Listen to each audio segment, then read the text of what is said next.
How to overcome greed and fear? Don't read the news. Well, we don't need to overcome greed and fear. All we need to do is we need to be fearful when the world is greedy, and we need to be greedy when the world is fearful. So I'll just give you an example, which I was going to go into with I manage about 1.1 billion, and I have the most weird asset allocation I've had in 35 years as an investor. I've never had this weird allocation. 75% of the money is in 3 stocks in Turkey, and another 20% is in 3 coal stocks, 4-lettered word coal, in the US. And the other 5% doesn't matter.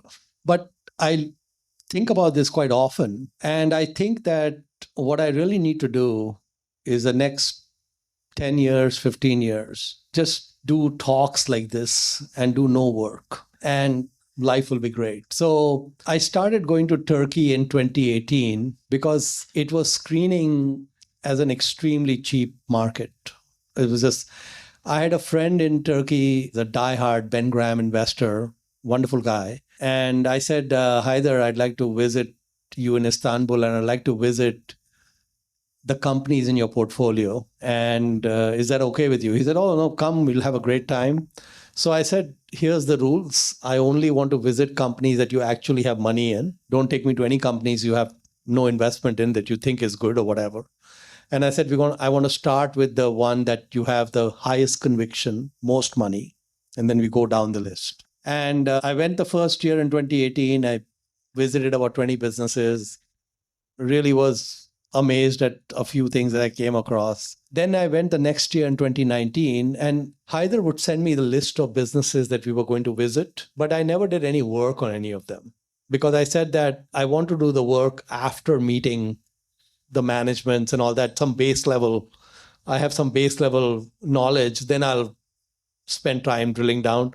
I was just too lazy to do the work up front. So we were driving to this company. I said, Haider, this company, I haven't looked at it. Can you tell me about it? He said, yeah, its market cap is 16 million, 1-6, and liquidation value is 800 million. So I said, fraud hai kya? Like 2% of, I said, what do they do? He said, they rent warehouses. So I said, why is it so cheap? He said, everything is cheap in Turkey. The first business I visited with him was a bank trading at a P of 0.1. Bank was trading at a P of 0.1. 0.1 means that 1 month's earnings is the entire value of the business.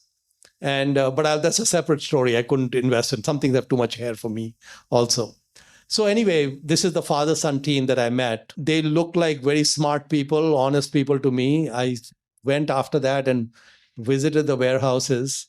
And then I told my guys that buy every share, just take out the ask. So Turkey has a rule, the individual stocks cannot go up more than 10% in a day. Maximum any stock can go up is 10%. I told them, you tell the broker up to the 10% limit above the market price, buy every share available of this company that was the 16 million market cap. For $8 million, I got 1/3 of the company. The father, son who run it, they have 42%. The Indian guy with a great mustache is at 33%. And I meet them every year.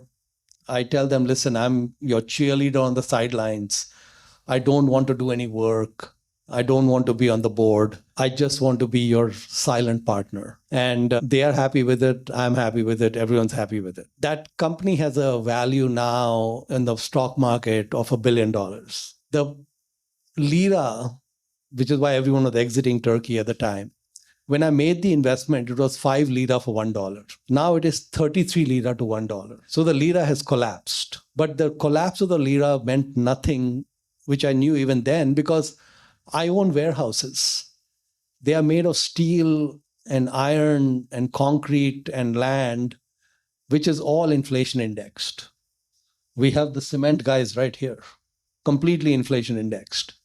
So I said, there's no currency issues here, it's all okay. The liquidation value of the business, which used to be 800 million, is now somewhere between 2 or 3 billion. So I cannot sell, still cheap. And it took me a few years to figure out that I had not bought a cheap asset where something was really cheap. What I had actually bought was an asset with two gifted capital allocators who were going to compound this thing. Just last month, I was in Turkey, went to dinner with the son. The father doesn't come to too many dinners with us. So he asked me a question. He said, "What is my business going to look like in 20 years?"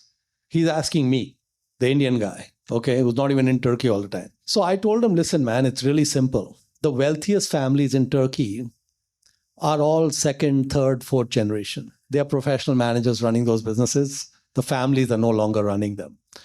You are pounding day in and day out, and you are wheeling and dealing day in, day out. And you have these very clear metrics on how you invest. So I said, you're 39. I hope you're excited about this business when you're 70. And if you're excited about this business when you're 70, you will be the wealthiest family in Turkey. Because it's just math. You just keep compounding, it's just math. And my job is to just cheer you on and do nothing. So basically, the thing is that business is, I think, like 350 million or something out of the pie. It's a family business. It's the Pabrai family business. We are not the founders, but that's okay. We don't need to be the founders, and we don't do any work, and that's also okay. So it's all okay. And the other two businesses Turkey was just so cheap. It's just ridiculous. So the coal business in the US, just to tell you kind of how things work, is let's say there's a company that will produce $1 billion a year for 50 years, and then it goes out of business. So it's going to exist for 50 years. It's going to pump out 1 billion a year. What would you pay for that business? What would you pay? 50 billion aane wala hai 50 saal mein. The market was asking me to pay less than 2 billion. US listed company, New York Stock Exchange. No one's interested. The Indian guy with the mustache is interested.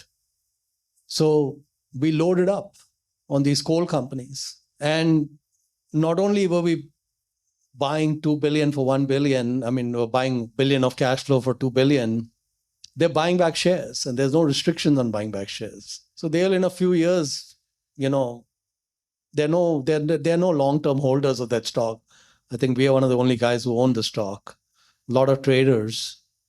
And we'll just sit there. And India, the funny thing is those companies in the US, their major market is India. So we cannot produce iron and steel without metallurgical coal. India has massive needs for metallurgical coal, but it doesn't have much metallurgical coal in the country. So it has to import. And there are only like 6-7 places in the world where you have that quality of coal. And no one is investing. No one will invest in a coal mine. No one will finance a coal mine. So that's all fine. It's all locked. We just sit here. So we don't need NVIDIA, So my take is, and I don't need all these bets to work, If they all work, then, hallelujah, we don't know what we'll do then, But even half of them work, it's okay. 40% work, it's okay. No problem. And all of you actually have the skills because you're hardcore businessmen. You're hardcore dhando guys. You know how to allocate capital in your businesses. If you know how to allocate capital in your businesses, allocating capital outside your business is the same, right? It's exactly the same.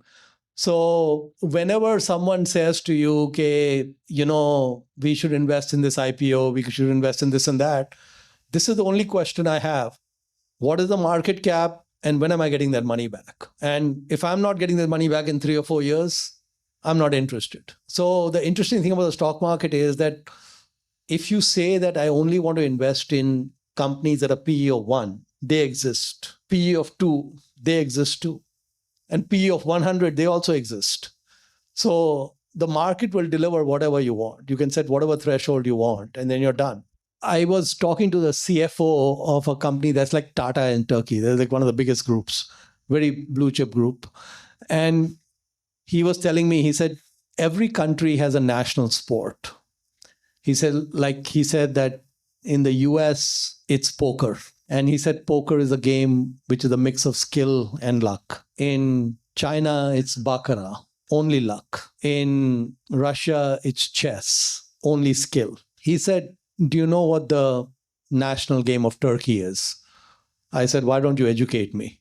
So he said, it's backgammon. And the Turks are mad about backgammon. They have all these places they go and play backgammon, total luck game. There's not much skill involved. And he said that the average Turkish investor wants to buy a stock at 10 o'clock and sell it at 3 o'clock and make 10% and then do the same thing the next day. And Buffett has a quote. He says the stock market is a mechanism to transfer wealth from the active to the inactive. So when I was looking at this 16 million market cap company, my concern was there'll be no liquidity. There'll be no shares available. Who will sell this company, right?